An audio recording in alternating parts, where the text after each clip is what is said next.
Another week, another story of Jeremy Corbyn living rent-free in the heads of right-wingers, and this time they're whining a stonker. The Times, you can always rely on a Murdoch filth rag to be at the bottom of the barrel, scraping away for a story, have quoted Starmeroid insiders, those infamous unnamed sources again, as saying that the Corbynites literally reduced our high-value donors to zero, and that it's quite hard to get people who have the amounts of money that might be useful to a political party to donate when you say you want to abolish capitalism. Quite a lot to unpack there, and of course this does assume this hated Murdoch litter tray liner in waiting has done some honest journalism, but let's entertain the idea that they have this time. Let's start with the Corbynites driving off wealthy donors. Those of us who supported Corbyn, we of course prefer the term socialist, but why waste an opportunity to bash Corbyn along the way? Simply supported what were fairly mainstream centre-left politics. There was nothing radical in them particularly. It was a question of fairness. You would imagine that the rich would run a mile perhaps, but not every wealthy individual in this country is a Tory donor, nor are they ignorant of the inequality that has grown since Thatcherism took hold. Some have recognised the need to be taxed more. Some are quite prepared to be. They've written to the government asking them to. But of course, the ones that are Tory donors wouldn't like that, so such requests fall on deaf ears.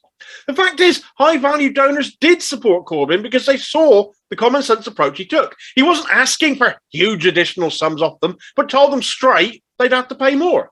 There was respect for that. And indeed, as Twitter statistician Matt Thomas showed in a recent tweet, the number of donors giving more than £10,000 under Corbyn was 204. Under Starmer, fair enough, he hasn't been leader as long, but under him, that figure stands at just 56. More high-end donors gave to Corbyn, but did so knowing what he stood for.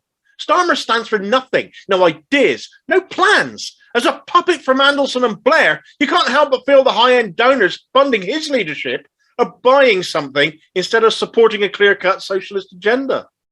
Of course, Corbyn also attracted a great many smaller donations, valued as we all felt we were back then, all doing our bit, sparing what we could to bring about change. But look at the right-wing Labour sources' comments on funding. It's quite hard to get people who have the amounts of money that might be useful to a political party to donate when you say you want to abolish capitalism. The donors they seek are ones that basically donate to Tories, donated to New Labour, the ones who are looking at it as an investment and expect a return on it.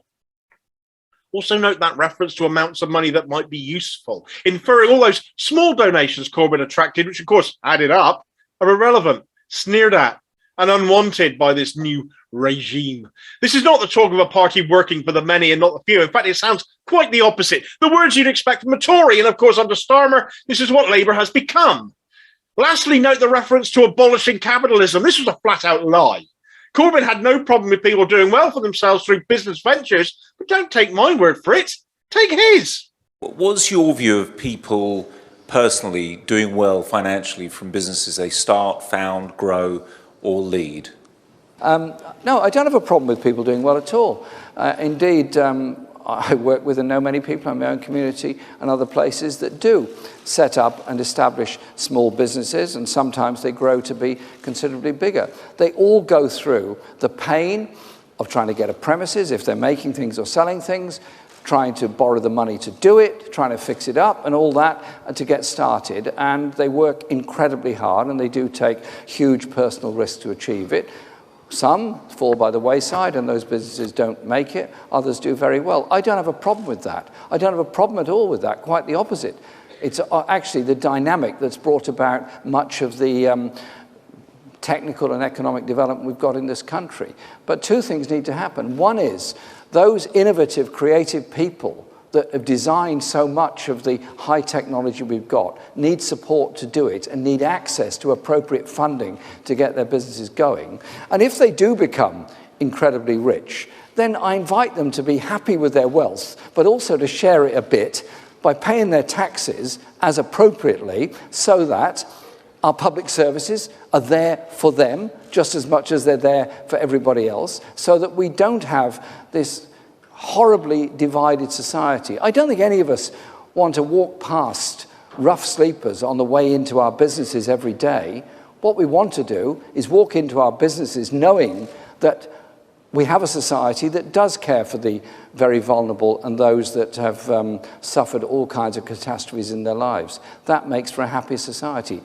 Many, I'm sure, in this room give and support charities in lots of ways and give lots to their community, and I thank businesses for that. But it's also important that we do have properly funded public services to make sure those services are there for all time. Labour is in financial freefall under Starmer. They're having to work overtime to attract donors, and God only knows what they're promising in return to the few that bite.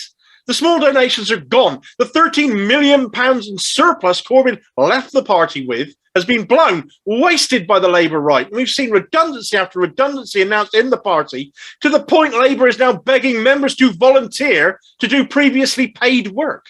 Donors won't part with their cash unless they see some future in it. And Starmer can't maintain a poll lead over these Tories, despite COVID catastrophes, scandal after scandal, from PPE procurements to parties during lockdown, and now a looming cost of living crisis. Wheeling out Gary Neville won't change that. For somebody so vocal about the wrongs of the Tories, where was Neville when Corbyn was leader?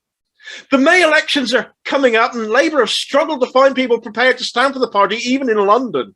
And frankly, after all these government disasters, Starmer should be looking at a landslide. Instead, the party's been talking down its expectations. Labour is on its last legs, but it wasn't Corbyn that put it in that position. It's all Keir Starmer.